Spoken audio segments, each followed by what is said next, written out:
We are now at that pivotal moment. I want to invite Aidan Eyakuze, who will engage His Excellency the President of the Republic of Kenya on a conversation around what's famously known as a fireside chat.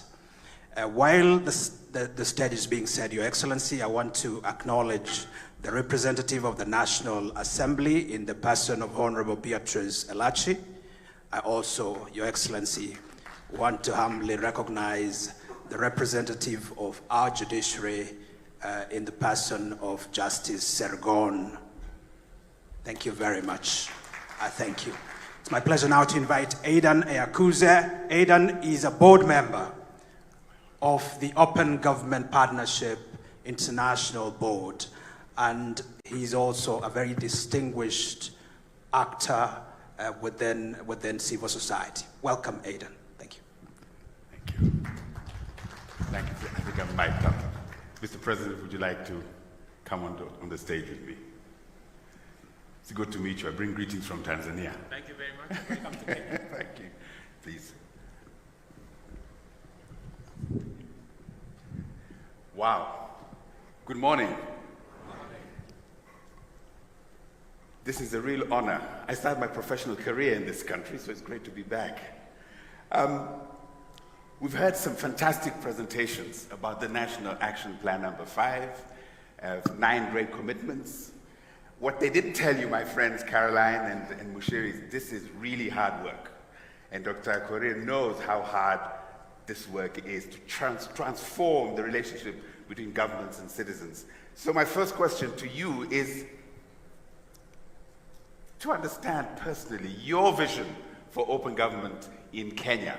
Why do you want to do such hard work? And you've been involved in it as Deputy President, now as President. Why? What's in it for you? What's in it for Kenya? Thank you very much, Aidan. Everybody else made a statement. I don't know why I'm the only one answering questions. Because this is open government. No prepared statements. Well, let me just, maybe by way of contextualizing why we are here, is that, as you have heard, the Open Government Partnership Framework was conceptualized in 2011. Kenya became a member in 2012. We were among the first countries to join this framework because of our belief in openness and running an open government. When I came into office as Deputy President, I took it up as one of the deliverables of the administration that we were running. When you ask me the question, what is in it for us now? If you look at the bottom-up economic transformation agenda, it is about inclusivity. It is about people who traditionally have not been in the equation. And that is why we're saying the millions at the bottom of the pyramid, who sometimes, most times, are left behind, must this time round be in the frame, be in the equation. And therefore, inclusivity brings an element of openness. And it is the reason why, as an administration, we want to push forward with the Open Government Partnership, because it speaks to all the tenets that we believe in. It speaks to the issues of digitalization. It's the reason why we are digitizing now 17,000 government services to democratize government information, availability of government information to citizens. And we believe that open government enhances transparency, enhances accountability, and empowers citizens to be able to make decisions. Those three things are very important. Transparency improves trust in government. Accountability makes sure that resources meant for public good is not spent on other things. And number three, bringing citizens into the equation gives them the power to make decisions and to inform government policy. Let me take you up on one of the things that you're mentioning there. Sometimes open government and what you just described can feel very distant to the ordinary Kenyan citizen. It can feel very abstract. One of the steering committee members a few years ago said, from Nigeria, said, how do you make open government put a chicken in every pot? How do you make open government real for people so that they can feel that their lives are actually improving from this approach to government? So maybe my specific question is, please share with us some really specific measures that your administration is taking and will take to strengthen economic governance and to ensure transparency and accountability in the management of public resources and public debt. What are the specific measures you're doing for that?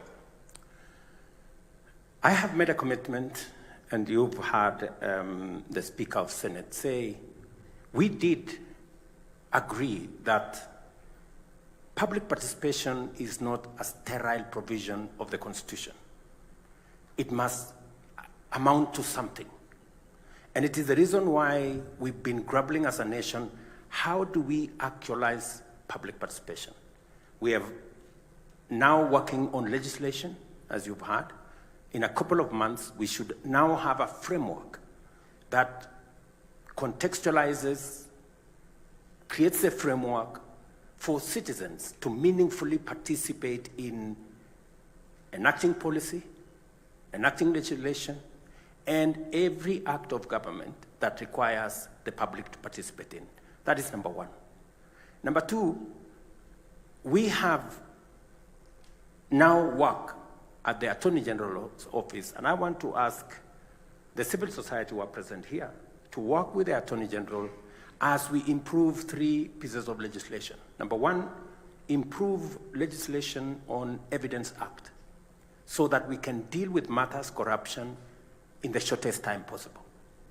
Improve legislation on e-procurement and make government procurement open, including making sure that it is in the public domain which contracts have been awarded, for how much money, to which companies.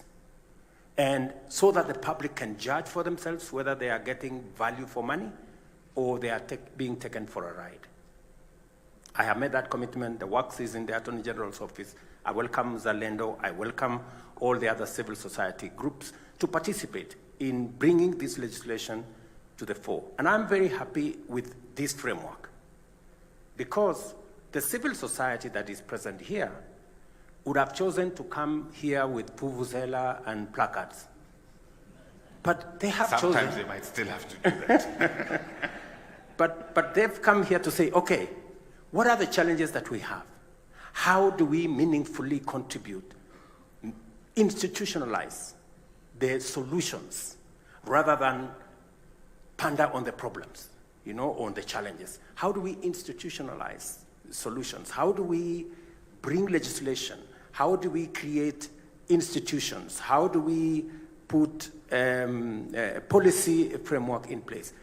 And you have said yourself, it's easy to pontificate about the challenges we have. Yeah. It is difficult to frame the solutions.